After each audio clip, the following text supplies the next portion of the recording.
Greetings, ladies and gentlemen, welcome to this latest edition of Read TFOS, where I take old stories I've narrated and update them to modern audio standards. This particular story is called Pain Eater, written by nerdovirales. The Sinisan departed the transport, 2 Terran Marines in tow. They were a formality, Sinisan knew, having encountered the ear cog during the 14th Tau Ceti B campaign. Each warrior was the size of a horse, covered in bullet-stopping exoskeleton plates, and capable of slicing through a human mech like butter. If this was a trap, the 3 humans wouldn't stand a chance. They had nearly reached the rock wall of the sandy crater when a shriek emerged from one of the tunnel mouths, and, moments later, a dozen Ikrig warriors followed. The Marines knelt, aiming their weapons as the ear cog came to a stop in a semicircle. Citizen instructed the Marines to stand down, and they did so reluctantly. Then a smaller warrior stepped forward. The lower half of the exoskeletal face split to reveal a whirlpool of serrated teeth, layers independently slicing and crunching, jaws upon jaws upon jaws. These combined to give the screeching, kinning language that had been described by the linguitex as a unique challenge. You are the Pain Eater. Of course, even the best translator is limited to shared concepts. You come, they stay. The Marine seemed ready to argue, but Sinisan nodded. You heard the man. Look after the transport. I'll be out when, just look after the transport. Sinisan tried to memorize the route as they moved deeper into the tunnels. But each intersection seemed identical, and he was soon lost. He couldn't taste the air through his rebreather, but it felt damp on his skin. Giving himself up to their care, Sinisan allowed his mind to wander. The whole situation was grounded in confusion. The ear cog had never reached out to humanity before, but no other species had reported anything but the briefest diplomatic contact in the time before or after their bursts of planet-consuming aggression. Humanity had arguably had more success than most in slowing their spread, but they had inflicted heavy costs. Why would they reach out now? Their message had certainly seemed like a request for a xenobiologist. So Dr. Sinisan was a natural fit. He developed the paralytic used by human battlefield medics before they treated ear cog wounded, while the warriors would violently reject all attempts at first aid. It seemed unlikely that they had changed their perspective on mercy, but what was Sinisan to do? He couldn't deny a call for help.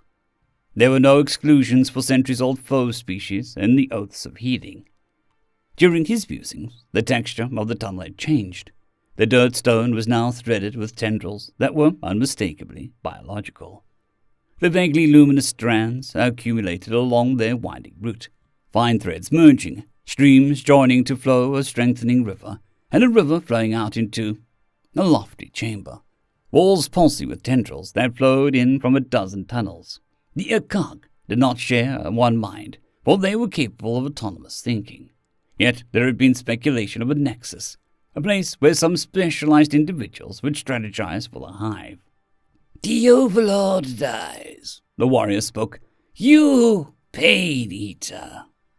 The warrior backed into the tunnel, leaving Sinisan to approach the figure alone. They dwarfed every ear cog he had seen before, though the physiology was similar enough. The abdomen appeared to be the meeting point of the luminescent threads, anchoring the Overlord and connecting it to the hive. The patient was bulbous, inflamed, a recent change, if the exoskeleton plates dangling from the raw tissue were any indication. The pain response was unmistakable. Slow flexing limbs, a locked exterior jaw, a low whine. Glancing towards the entry tunnel, Sinisan reached out, gently pressing that swollen body. A louder whine, but no response from the warrior. He would be allowed to work. He rolled out his bag of instruments, assembled with earcog physiology in mind. First a dose of paralytic to prevent any unexpected limb twitches that might cut their encounter short. Then doses of analgesic and anesthetic delivered with gentle words and comfort. He had no idea how these would translate. The Overlord slumped as the pain response vanished and the luminescence of the threats increased. Attempts to deal with anything beyond the symptoms would probably do more harm than good, but Sinisan couldn't be sure if a warrior would understand his explanations, so he made himself appear busy with minimally invasive scans. There was more to this patient than a typical warrior. The interior structures were more complex. Many organs were duplicated, perhaps simple redundancies, or perhaps a necessity to support these external threads. Sanderson wondered if his data would be used to develop some new and terrible weapon. He wondered whether he would be allowed to leave this chamber at all. Perhaps he would be granted some goodwill for his service if his patient survived. Then came the squelch. Sanderson jumped back as the abdomen of the Overlord ruptured, spilling luminous fluids across the chamber. He heard his heart throbbing as the tunnels echoed with shrieks. He threw his instruments to the ground, making a futile attempt to shovel organs back inside the expired body. A voice from his rebreather warned of hyperventilation as he dragged up clumps of goo with both hands. Any moment now, the warrior would send him to join his patient in death. Any nuanced medical consideration was gone as he dragged a cluster of organs up from the floor. Eyes wide with panting, he cradled it, beating the soft exoskeleton, following the luminous threads that extended from the abdomen, admiring the gently swaying limbs of the newborn overlord. Compound eyes adjusting to the blinding luminosity of the world, fixing on the pattern of the face above. Neurons fired rapidly, associating the patterns with trust, with mother. Signals from the hive flowed in, cementing the idea of danger past. Sanderson couldn't say how long he knelt there, or what he thought for most of the time. He cooed and whispered, and little ear-cog overlord hummed in response.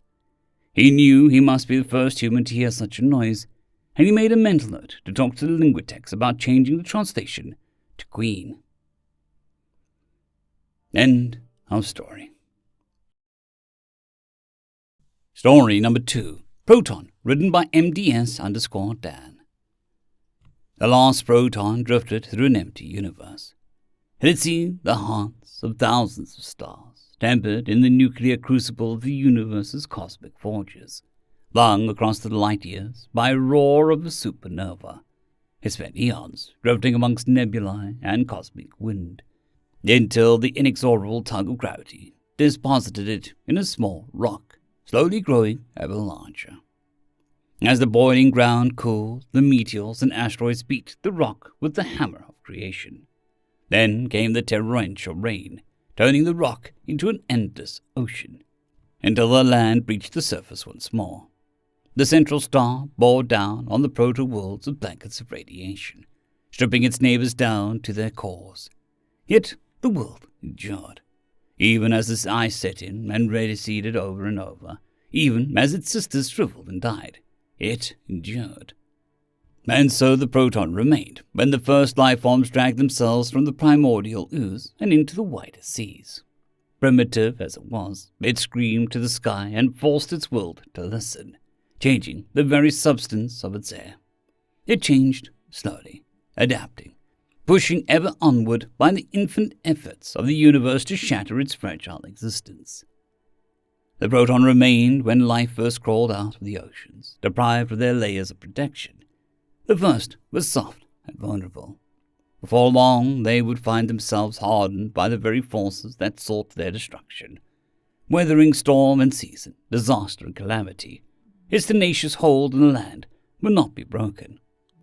It did not know when the first thought was formed, but it would certainly feel its impact. Driven by millennia of trial and error, the first thinkers beat stones into weapons and armed themselves against the dark. From the sky they learned the secrets of fire, lurking in the aftermath of a lightning strikes, and from the ground the ways of survival. They bent the world to their will, fighting with each breath to make it just a little easier to fight tomorrow.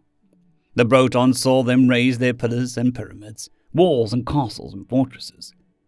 It saw them wrestle the primordial laws of the universe, beating them into boxes and directing them at each other. It saw them learn to bottle lightning and split atoms.